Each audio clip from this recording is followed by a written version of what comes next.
And sa mga nagtatanong po, may bayad daw po ba ang pag-aaral ng mga bata dito sa Japan? Tingnan nyo kung gaano kabait talaga yung aming Oyasang. Meron na naman siyang pag-giveaway. Ang laman po nung binigay ng Oyasang namin, ayan. Doon po nakalibing si Lolo hapon. Ayan, tapos pati yung mga kanununuan pa nila Aya. May nagtatanong, mag-asawa daw ba sila Lolo hapon saka si Lola 1 or si Lola 2?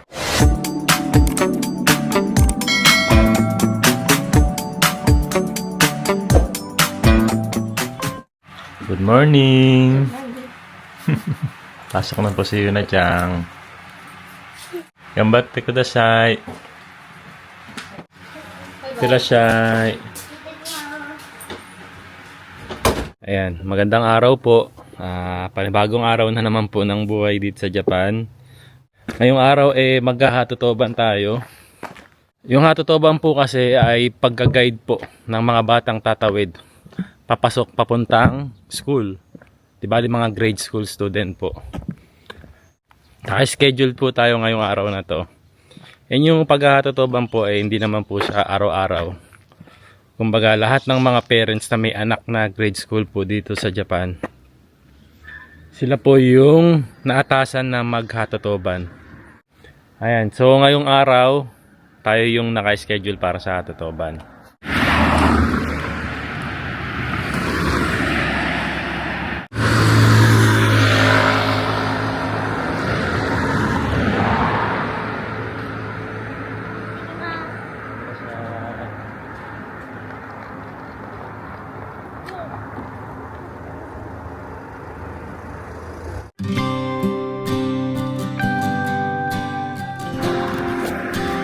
Irashay.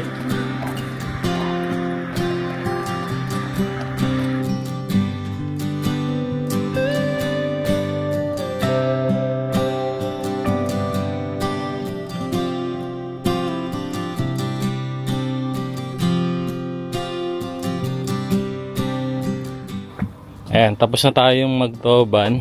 So, di bali ito namang mga ginamit ko sa pagtotoban. Katulad nitong plug, saka itong ating bag kung saan nakalagay yung mga kailangan sa pagtotoban. Katulad nitong raincoat, kapag sakaling umulan, pinapagamit po nila yan.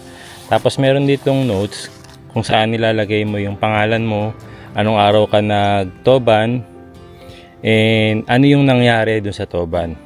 Kung okay man siya o hindi, ilalagay mo dyan. So, ligpitin ko lang to. Tapos, ihatid ko na dun sa bahay ng susunod na magtotoban para bukas.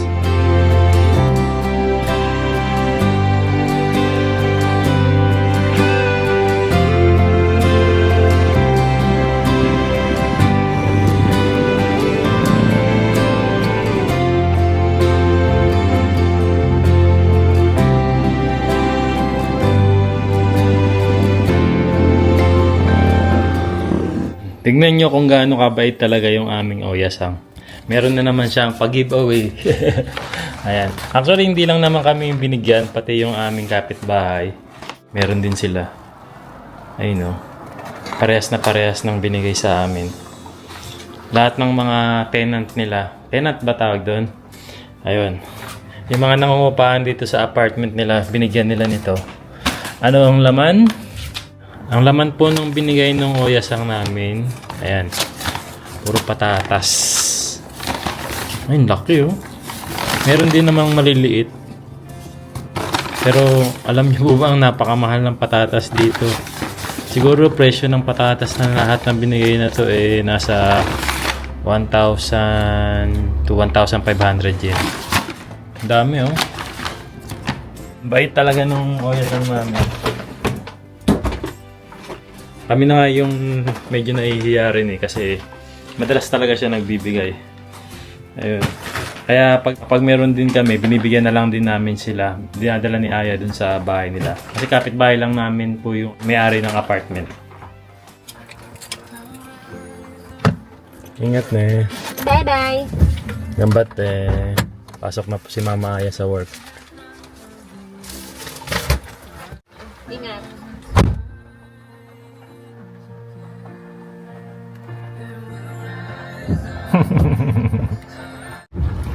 Ayan, nahatid ko na si Mama Aya. Uwi muna ako sa bahay. So, uulan na naman maghapon ngayong araw na to. Masarap sanang matulog. Kasi ilang oras pa lang din akong natutulog. Anong oras ba ako umuwi kagabi? Alas 3, 4, 5, 6, 7. 4 na oras pa lang yung tulog ko. Kasi nga, ngayong week kasi panggabi ako sa trabaho. Kaya naman, pag uwi ko, matutulog lang ako konti. Tapos sumasabay kasi ako ng gising sa kanila sa umaga. Pero siguro, baka mamaya na lang din uli ako matulog kasi nga, marami akong gagawin ngayong araw na to. Kaya hiniram ko rin yung sasakyan ni Mama Aya dahil hindi ko rin maasikasihan dahil umuulan nga ngayon. Kung magmumotor naman ako, mababasa lang din ako. Si Kuya EG po, pumasok na kaninang umaga. Sobrang agang pumapasok ngayon ni Kuya EG. At alas 7 ata ng umaga. Ayaw kasing nalilate sa school. Kaya gumigising ng maaga, pumapasok ng maaga. Hindi ko naabutan kanina. So ang unang gagawin ko, magpapagas muna ako. Papagas ko yung sasakyan ni Mama Aya. Tapos magpapavulcanize na rin ako. Tapos noon dediretso ako ng supermarket. At mamimili tayo ng pagkain para sa bahay.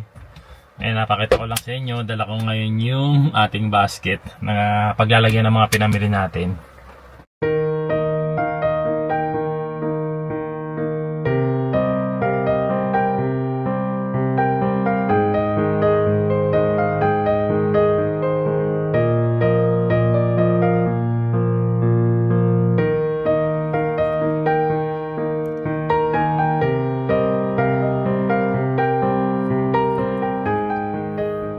Dadaan muna ako dito sa bangko at maghuhulog naman ako ng pambayad para sa school nila Kuya AG sa ni Yuna Chang. And sa mga nagtatanong po, may bayad daw po ba ang pag-aaral ng mga bata dito sa Japan? Ayan, si Kuya EG po, nag-aaral po siya sa public, junior high school na po siya. Si Yuna Chang naman, grade 2 student na. Nag-aaral din siya sa public school kung saan nag-aaral si Kuya EG nung grade school. So, si Yuna Chang, ang binabayaran namin is nasa 7,000 or 6,000 yen monthly. Hindi naman po yun bayad sa school, di bali bayad po yun para sa kinakain ni Yuna Chang tuwing tanghalian. At alam ko meron din silang merienda time. Ayun, yun yung binabayaran namin para sa school ni Yuna Chang. Tapos si Kuya EG naman, nakwento ko na rin na last time to, ang binabayaran namin para kay Kuya EG na mga yung junior high school na siya ay umaabot ng 15,000 yen. Yung katulad kay Yuna Chang, si Kuya EG, binabayaran din namin dun yung pagkain niya na umaabot ng 5,000, 6,000 yen din per month. Pagkain ni Kuya EG yun sa tanghalian. At ewan ko lang kung may merienda rin sila.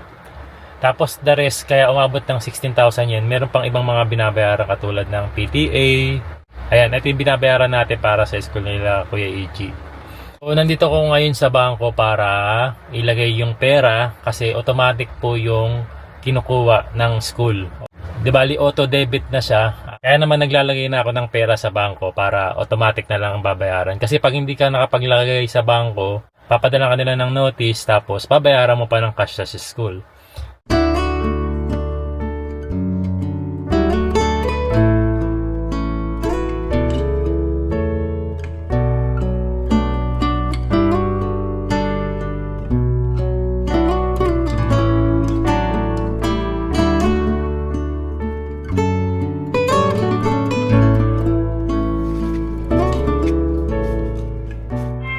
Yan, dito na ako ngayon sa Top Supermarket. Dito kasi tayo lagi namimili ng grocery para sa bahay. Dali na natin yung ating maiwagang basket. Ayan na, bit-bit ko po hindi po ako nag-uuwi ng basket nagaling sa supermarket. Ito po ibinili ko sa Daiso. Nabili ko siya ng 300 yen. Ayan. Kasi ito yung ginagamit ko kapag namimili tayo ng mga grocery para hindi na tayo bibili ng plastic sa loob ng grocery, sa loob ng supermarket kasi may bayad pa yun. At least ito, ilalagay na lang, wala na tayong babayarang plastic. Ayan. May nag-comment nga din, sabi niya ganun, pwede naman din eco bag kuya. O tama naman kayo, pwede naman din ang eco bag, pero mas preferred ko talaga yung ganito kahit na may nagsasabi rin na nagmumukha daw matanda kapag basket ang gamit. Mas okay daw talaga ang eco bag. Ako kasi mas komportable na ako sa basket kaysa sa eco bag. Kasi yung mga ilalagay ko, naka-organize na talaga siya. Unlike sa eco bag kasi, minsan may mga pinamimili tayo na hindi pwedeng nakatabingi or napipipi. Ayun. Kaya mas prepared ko talaga ang basket kahit na sinasabing nagmumukha akong matanda dahil dito. Okay lang naman yun. Yan, so mamili muna ako. Siguro mga pang isang linggong pagkain namin sa bahay. Ayan, tignan nyo. Katulad ni nanay, may bitbit din siyang basket. Kasi ayaw din niya magbayad ng plastic sa supermarket.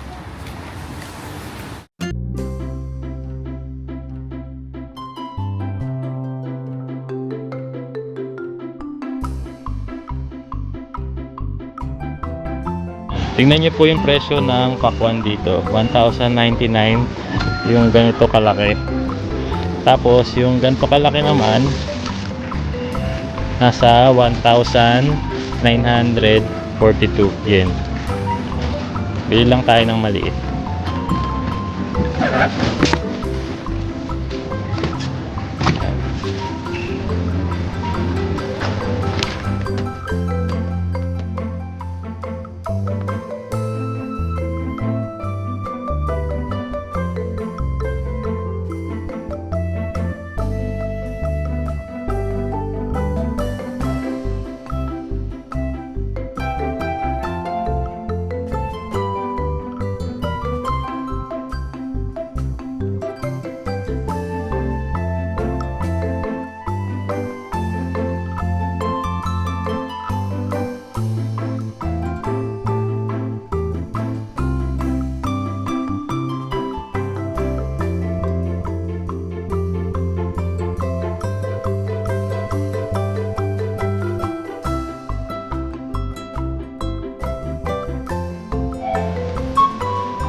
Ayan, ayaw talaga tumigil ng ulan.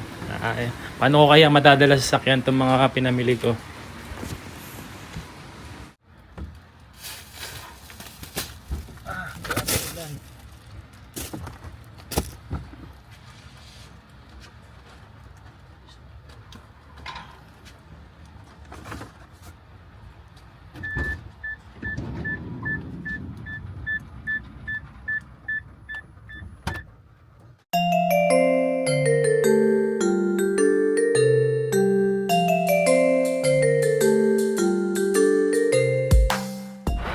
Ayan, another deliver po dito sa Yamato ng ating marinated chicken. Di bali mga new buyer po natin, si Ma'am Lucy Yashimoto, si Sir Alvin Tandang, saka si Aoki Sani. Ayan, maraming salamat po sa pag-order ng marinated chicken. Sa mga order po, ayan, mag-message lang po kayo sa ating line app or kaya sa J Pinoy Vlogs Japan Facebook page po. Ayan, maraming salamat po. Bago nga pala ako umuwi, sagutin ko lang din yung tanong ng isang subscriber natin.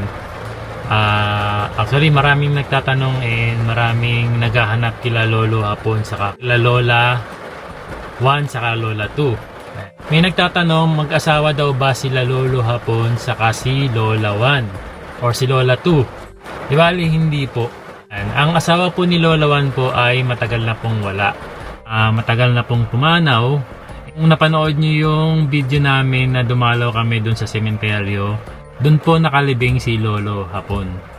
Ayan, tapos pati yung mga kanununuan pa nila Aya, mga nanay at tatay pa nila Lola 1, ayan, nandun din nakalibing.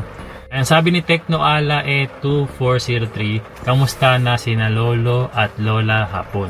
Miss ko na sila. Actually kami rin, miss na rin namin talaga sila Lolo Hapon saka si Lola 1. Kaya lang sa ngayon, unahin natin si Lolo Hapon. Si Lolo Hapon po kasi is matagal na pong nasa Osaka. So nandun na po si Lolo Hapon sa Osaka at doon na po siya nagtatrabaho.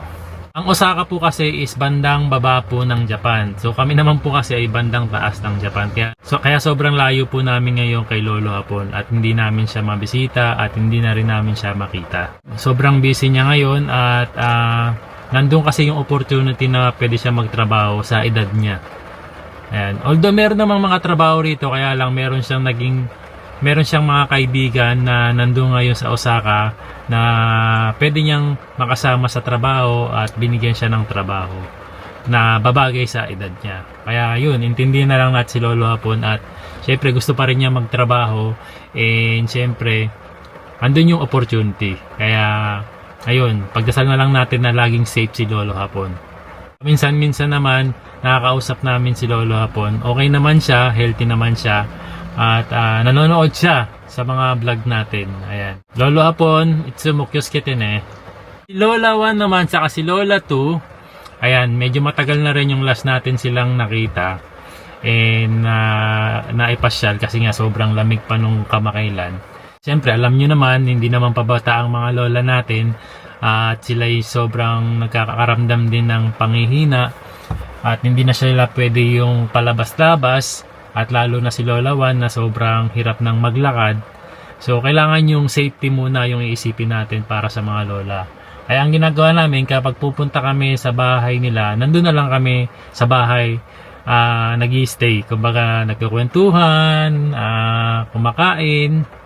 Tapos paminsan-minsan nilalabas namin sila, pinapakain namin sa restaurant para makalabas-labas man lang. Pero yung pasyal mismo sa mga katulad ng mga lakad-lakad, hindi na namin magagawa. Nakasama sila Lola 1 and Lola 2. Pero bibisitahin pa rin namin sila sa bahay nila. And ayun, kahapon nga kausap ni Mama Aya si Lola 1. Tinawagan ni Mama Aya, kinamusta? Okay naman sila, healthy naman sila at wala naman silang problema ngayon. At binabalak namin silang ikitain uli sa mga susunod na araw. Mahanap lang tayo ng tamang araw at oras na pwede sila at pwede rin kami. Ayun, so katulad ng tanong nyo kung kumusta na sila Lola 1 saka si Lola 2 saka si Lolo Hapon, okay naman po sila at healthy po sila. Ayan, yun ang importante. Ayan, so uwi muna ako. Sobrang pagod na. At sobrang dami natin ginawa ngayon. Ayan, ito na yung mga pinamili natin. Isa, dalawa, tatlo. Tapos meron pa tayong basket dito sa ilalim. Tapos nakapag-deliver na rin tayo ng marinated chicken. Ayun. Tapos nakapagulog na rin tayo ng bayad para sa school ng mga bata. Kaya uwi na muna ako dahil kailangan kong matulog ng tanghali. At mamayang hapon may pasok ulit ako sa trabaho. Ayan, dito na tayo sa bahay. Andito na yung mga pinamili rin natin. So ito yung mga pinamili ko kanina sa Top Supermarket. Tapos kasama na to itong plastic na to. Kasi ito naman yung mga pinamili ko sa Viva Home. Sa Viva Home. Yung mga panlaba, panligo. Tapos kasama na rin, bumili na rin. Ito, binili ko rin pala to sa Top Supermarket, mineral water. Tapos, tissue na nabili ko sa Viva Home. Ayan. 6,630 sa Viva Home plus 12,000 ata yung sa supermarket. So, total lang nasa dalawang lapad din or 20,000 yen. Pang isang linggo o abot ng mahigit isang linggo naman. Parang ganon. Ayusin ko lang itong mga pinamili ko tapos matutulog na muna ako kasi alauna na.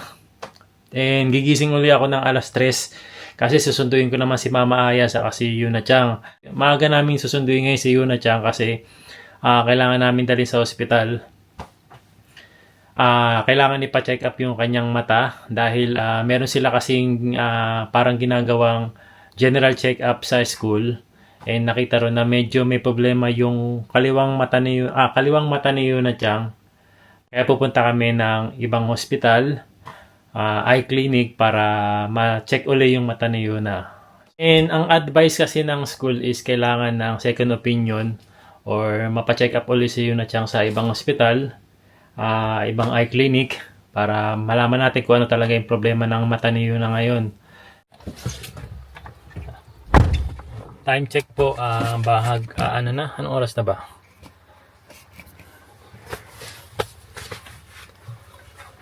Ayan, time check po. Time check po 2:26 ng hapon. Mag-alas 3 na. Sunduin ko na si Mama Aya. Alam nyo, hindi rin ako nakatulog kanina. Kasi nag-aalala ako kay Yuna Chang. Dahil nga bata-bata pa ni Yuna Chang may problema na agad sa mata. Punta na agad kami ng hospital para malaman natin kung anong pwedeng magawa para sa problema ng mata ni Yuna Chang. Dito na ako sa pabrika pinapasukan ni Mama Aya. Antayin ko na lang siya. Meron pa kasing 5 minutes. Pero palabas na rin yun. At skari sa Madesta. Medyo po. Ano? May overtime sila doon? Wala, umuwi din sila. Umuwi na rin sila lahat. Pagod? Hindi naman. Sakit lang yung balikat ko.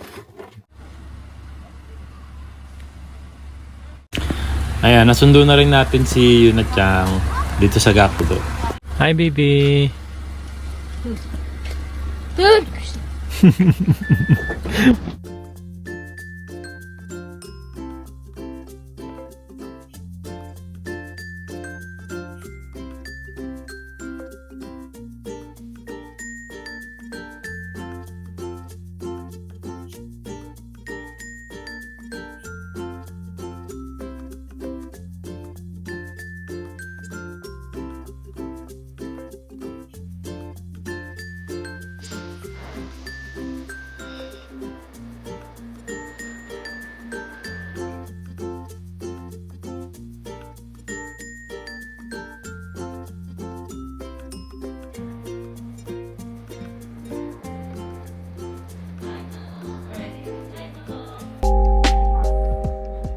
Ayan, tapos na po yung check-up ni Yuna Chang dito sa Ophthalmology Clinic. Hi, Tebe. Ano mahal? Kamusta yung check-up ni Yuna Chang? Gusta? Ang kukulit ng mga bata. Ayun, every year kasi, di ba, chine-check yung... Ano bang tawag doon? Parang general check-up. Yun, ang mga bata sa school. And then, magbibigay sila ng katulad nito. So, ito yung binigay ng school na result nung mata ni Yuna Chang, no? Nung May 27. Di ba yung right eye ni Yuna Chang, okay naman siya, no? Kasi nasa letter A. Yung left eye ni Yuna Chang, B, kumbaga medyo mild. Meron kasi nakalagay dito, A is 1.0 pataas. Pag B, 0.7 to 0.9. Yung right eye ni Yuna, okay pa siya. Malinaw pa yung bilang, ha? Compare doon sa left eye niya. Yung B niya medyo mild na. Anong B niya? Yung left eye niya, number,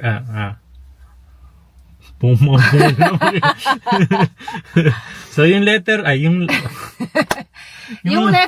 left eye ni Yuna medyo malabo compared doon sa right eye Yun, niya. no. So yung left niya nakalagay dito B, which is 0.7.